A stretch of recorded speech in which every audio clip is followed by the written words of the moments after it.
Shalom, puji Tuhan kita bertemu kembali dalam acara pesan singkat. Saudara, apa sifat atau karakter Allah yang paling sering kita ingat atau paling sering kita dengar di dalam khotbah? Kemungkinan besar ialah tentang Allah Maha Baik dan Pengasih. Dia menerima semua orang berdosa yang mau datang kepadanya serta mengampuni mereka. Memang ini benar, tetapi ingat, Dia juga Allah yang adil dan Allah yang kudus, serta mencintai kebenaran. Dia tidak menganggap remeh dosa. Mari kita simak sikap Allah yang adil. Yeremia 15 ayat 1-4 mengatakan, Tuhan berfirman kepadaku, sekalipun Musa dan Samuel berdiri di hadapanku, hatiku tidak akan berbalik kepada bangsa ini. Usirlah mereka dari hadapanku, biarlah mereka pergi. Dan apabila mereka bertanya kepadamu, kemanakah kami harus pergi? Maka jawablah mereka, beginilah firman Tuhan, yang ke maut, ke mautlah, yang ke pedang, ke pedanglah, yang ke kelaparan, ke kelaparanlah, dan yang ketawanan, ketawananlah. Aku akan mendatangkan atas mereka 4 hukuman, demikian firman Tuhan. Pedang untuk membunuh, anjing-anjing untuk menyeret-nyeret, burung-burung di udara dan binatang-binatang di bumi untuk memakan dan menghabiskan. Dengan demikian aku akan membuat mereka menjadi kengerian bagi segala kerajaan di bumi. Oleh karena segala apa yang dilakukan Manasye bin Hizkia, Raja Yehuda di Yerusalem. Masa pemerintahan Raja Manasye merupakan salah satu masa tergelap bagi bangsa Israel dalam menaati Tuhan.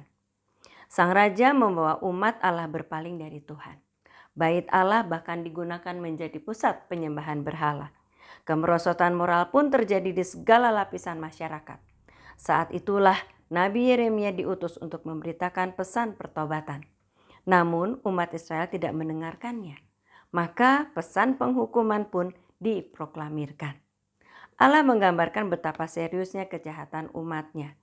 Bahwa sekiranya pun Musa dan Samuel, 2 tokoh pemimpin Israel yang sangat dekat dengan Allah, berdiri di hadapannya untuk memohonkan ampun bagi Israel, Allah tidak akan mau mengampuni umatnya. Keputusannya telah bulat bahwa Dia akan menjadikan mereka sebagai kengerian bagi semua orang, agar mereka juga belajar menghormati Tuhan. Dan itulah yang terjadi. Yeremia sendiri menyaksikan bagaimana Yerusalem dihancurkan oleh musuh. Bait Allah musnah dan penduduk kotanya dibawa sebagai tawanan ke negeri asing. Itulah yang bisa terjadi ketika kita mengabaikan serta tidak menghargai Tuhan, sekalipun kita telah mengalami berbagai kebaikan Tuhan. Bagaimana dengan kita yang sudah mengalami kasih dan kebaikan Tuhan dan menerima pengampunan, pemeliharaan, dan keselamatan dari Tuhan? Jangan sampai arus dunia saat ini menyeret kita sehingga kita kehilangan pengampunan, pemeliharaan, bahkan keselamatan yang sudah kita miliki. Bukan karena Tuhan tidak setia, bukan karena Tuhan ingkar janji, tetapi karena kita yang meninggalkan Dia dan tidak mengerjakan keselamatan yang sudah Tuhan beri secara benar.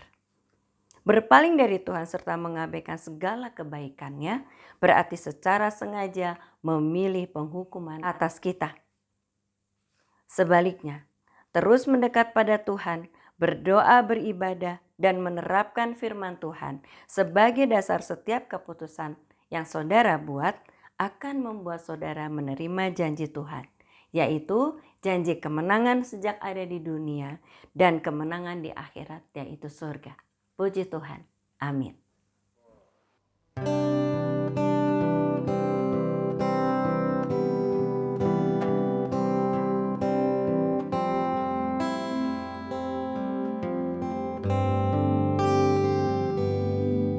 Kau tahu hatiku, Tuhan.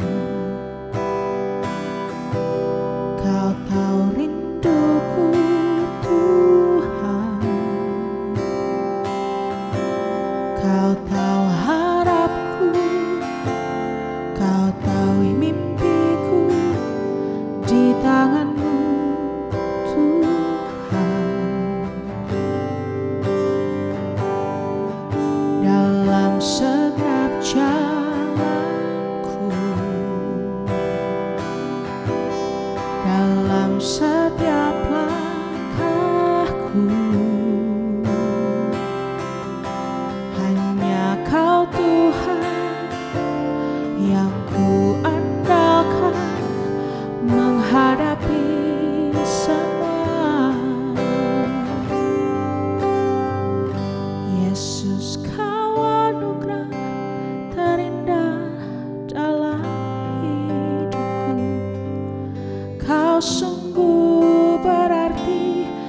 setiap jalanku. Anugerah-Mu selalu mempesonaku. Yesus, Kau terbaik, Yesus, Kau termanis di dalam hidupku. Yesus, Kau anugerah terindah dalam hidupku.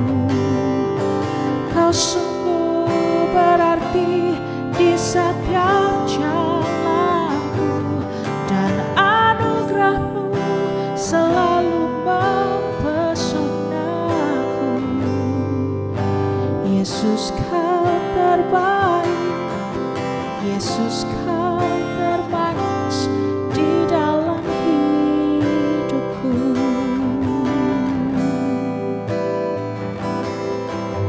Yesus, Kau terbaik, Yesus, Kau termanis di dalam hidupku.